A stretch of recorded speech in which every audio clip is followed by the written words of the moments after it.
नमस्कार साथियों, मैं दर्शन सिंह मन्नत ग्रुप ऑफ रियल एस्टेट के ऑफिशियल यूट्यूब चैनल पर आप सभी का स्वागत करता हूं।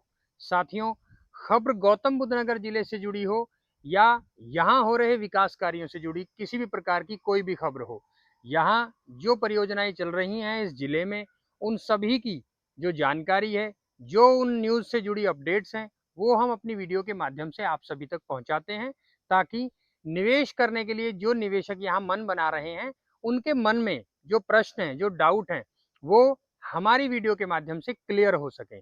जी बिल्कुल, जैसा कि आप सभी जानते हैं, गौतम बुद्ध नगर में यमुना एक्सप्रेसवे अथॉरिटी में इतनी बड़ी-बड़ी परियोजनाएं हैं उस कार्य क्षेत्र में, जैसे नोएडा इंटरनेशनल यूनिवर्सिटी है, फार्मूला वन ट्रैक जिसे हम बुद्धा इंटरनेशनल सर्किट के नाम से भी जानते हैं, फिल्म सिटी और अन्य ऐसे बहुत बड़े-बड़े प्रोजेक्ट हैं। अगर इंडस्ट्रियल बात करें तो इंडस्ट्रीज में वहाँ प्लांट हैं, टॉय पार्क और handicraft park, medical device park, यानी वो चीज़ें जो आपको भारत में कहीं कहीं देखने को मिलती हैं, ऐसी परियोजनाएं यहाँ यमुना एक्सप्रेसवे क्षेत्र में बन रही हैं।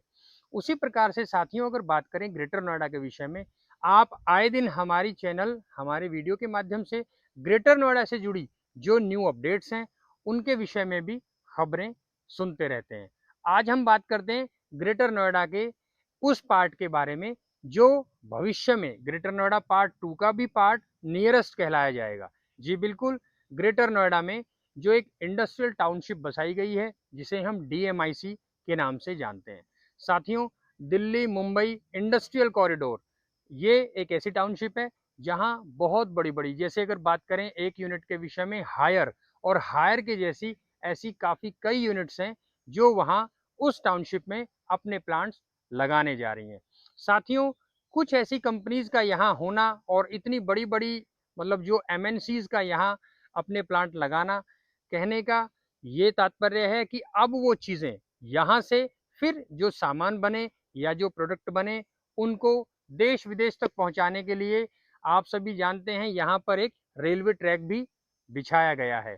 वो रेलवे ट्रैक यहाँ डीएमआईसी से होकर आगे महाराष्ट्र और गुजरात की तरफ निकल जाता है। जी बिल्कुल, उसी से जुड़ी खबर को लेकर आज हम आप सभी के बीच में आए हैं।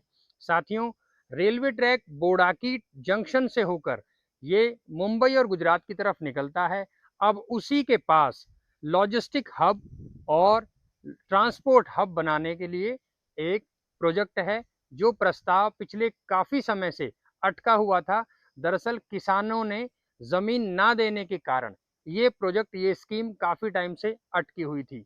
लेकिन अब अथॉरिटी ने किसानों की मांग को, उनकी डिमांड को मानते हुए अब इस प्रोजेक्ट को धरातल पर लाने का फैसला कर लिया है और बहुत ही जल्द ग्रेटर नोएडा के दादरी के समीप बोड़ाकी, चिठेड़ा, कठेड़ा, पल्ला, पाली, ये ऐसे 4 से 5 गांव हैं जिन गांवों की जमीन लेकर यहाँ पे लॉजिस्टिक हब बनाने की काम या परियोजना को शुरू कर दिया जाएगा। साथियों, इन 4 से 5 गांवों की जमीन में लॉजिस्टिक हब और वेयर हाउस बनाए जाएंगे, जो सामान को लाने और ले जाने तथा स्टोर करने के लिए इंडस्ट्रियल यूज में लिए जाएंगे। अगर बात करें यहाँ इस क्षेत्र में और एक बहुत बड़ी परियोजना के विषय में, जी, यहाँ ट्रांसपोर्ट हब भी बनने जा रहा है। यानी मेट्रो की कनेक्टिविटी के साथ साथ जो नॉर्दर्न और साउथर्न रेलवे है, यानी नॉर्दर्न रेलवे का यहाँ बोड़ाकी जंक्शन बनाते हुए जो रूट, रेलवे रूट यहाँ से मुंबई गुजरात की तरफ निकलता है, वहाँ से सामान का जाना और लाना, उस सब के लिए भी यहाँ पर एक ट्रांसपोर्ट के लिए बहुत अधिक मात्राओं में ट्रेन्स का संचालन किया जाएगा। अगर बात करें इसी रूट को देखते हुए मेट्रो कनेक्टिविटी के लिए, साथियों, बोड़ाकी जंक्शन के पास ही यहाँ जुनपत गांव और बोड़ाकी, पाली, पल्ला, चिठेड़ा, कठेड़ा, ये 7 से 8 गांव ऐसे हैं जहां ट्रांसपोर्ट नगर बसाने की, ट्रांसपोर्ट, ये जो मतलब ट्रांसपोर्ट नगर बसाने की जो परियोजना है, उसके लिए इन सभी गांवों की जमीन को अधिग्रहित किया जाएगा।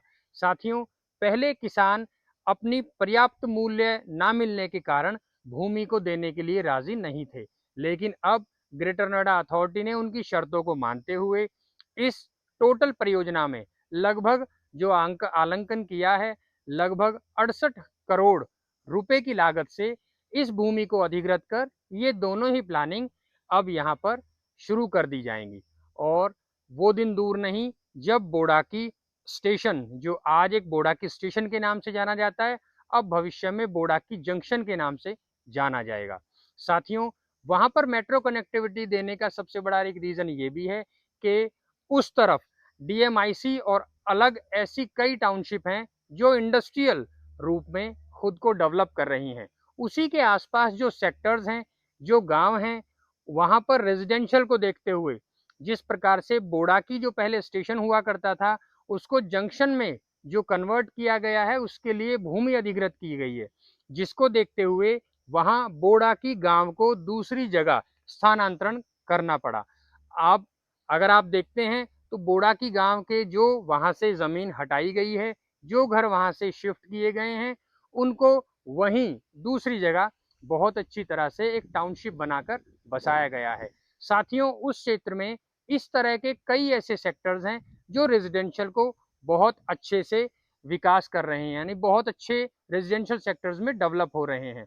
आने वाले समय में अभी अगर आप बात करें, अगर आप मेट्रो कनेक्टिविटी की बात करें, अभी जैतपुर के पास डीएमआईसी प्रोजेक्ट तक, यानी डीएमआईसी प्रोजेक्ट तक मेट्रो की कनेक्टिविटी को नहीं दिया गया है। अगर आप बात करें हाल फिलहाल की, अभी इस मेट्रो रूट का जो लास्ट स्टेशन है नोएडा, वो सेक्टर 52 है। और अगर आप आते हैं यहाँ ग्रेटर नोएडा में तो लास्ट स्टेशन है डिपो के नाम से, मेट्रो डिपो, जो जैतपुर गांव के समीप आके खत्म हो जाता है। लेकिन भविष्य में इसको बढ़ाते हुए इसे ग्रेटर नोएडा वेस्ट से भी जोड़ा जा रहा है और जो आने वाले टाइम में बोड़ाकी जंक्शन से जोड़ दिया जाएगा। यानी कनेक्टिविटी की अगर बात करें तो मेट्रो भी एक ऐसा अच्छा साधन रहेगा। आने वाले समय में मेट्रो एक अच्छा साधन साबित होगा। अभी बात करें अगर ये ट्रांसपोर्ट हब और लॉजिस्टिक हब बनाने की बात, इसी प्रकार की एक और परियोजना यमुना एक्सप्रेसवे क्षेत्र में भी जल्द ही लाई जा रही है।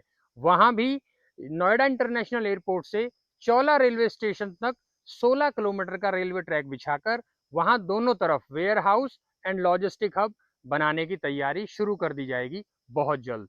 लेकिन अगर बात करें साथियों ग्रेटर नोएडा के इस प्रोजेक्ट के विषय में, यहाँ के जो निवासी हैं, यहाँ के जो ग्रामीण हैं, उन सभी के लिए बेनिफिट ये है कि अगर यहाँ इस क्षेत्र में इतनी बड़ी संख्या में लॉजिस्टिक हब बनाने की तैयारी की जा रही है, यहाँ पे आप वेयर हाउस बनेंगे और ट्रांसपोर्ट के साथ साथ यहाँ पे ग्रामीणों के लिए या अन्य सभी लोगों के लिए रोजगार के साधन भी बढ़ेंगे। और इतनी बड़ी परियोजना को लाने के कारण यहाँ पे इस क्षेत्र की भूमि का भी मतलब प्राइस इंक्रीज होंगे। जो निवेशक यहाँ ग्रेटर नोएडा में या ग्रेटर नोएडा पार्ट 2 में निवेश करने का मन बना रहे हैं, अब सोचने का समय नहीं है, अब आप उस पर डिसीजन लें और आके इस क्षेत्र की विजिट करें। आप ये देखें कि यहाँ पर कितनी बड़ी बड़ी परियोजनाएं आ रही हैं। आप यमुना एक्सप्रेसवे क्षेत्र में या ग्रेटर नोएडा क्षेत्र में किसी भी प्रकार का निवेश करना चाहते हैं, आप वो निवेश रेजिडेंशियल में कर सकते हैं, आप वो निवेश गांव की आबादी में भी कर सकते हैं। आप अगर चाहें तो यहाँ गांव की जो आबादी की ज़मीन है उसमें भी निवेश करके अच्छा इंक्रीमेंट कमा सकते हैं। साथियों, यहाँ किसी भी प्रकार का निवेश करने के लिए नीचे स्क्रीन पर हमारा नंबर दिया गया है। आप हमसे किसी भी प्रकार की निवेश से जुड़ी कोई भी सलाह ले सकते हैं। अगर आप निवेशक हैं, आपने यहाँ निवेश किया हुआ है, आप हमारी वेबसाइट पर लॉगिन करके अपने निवेश के आज के प्राइस की जानकारी प्राप्त कर सकते हैं। हमारी वेबसाइट है www.mannatgroupofrealestate.com। हमसे जुड़े रहने के लिए धन्यवाद। जय हिंद साथियों।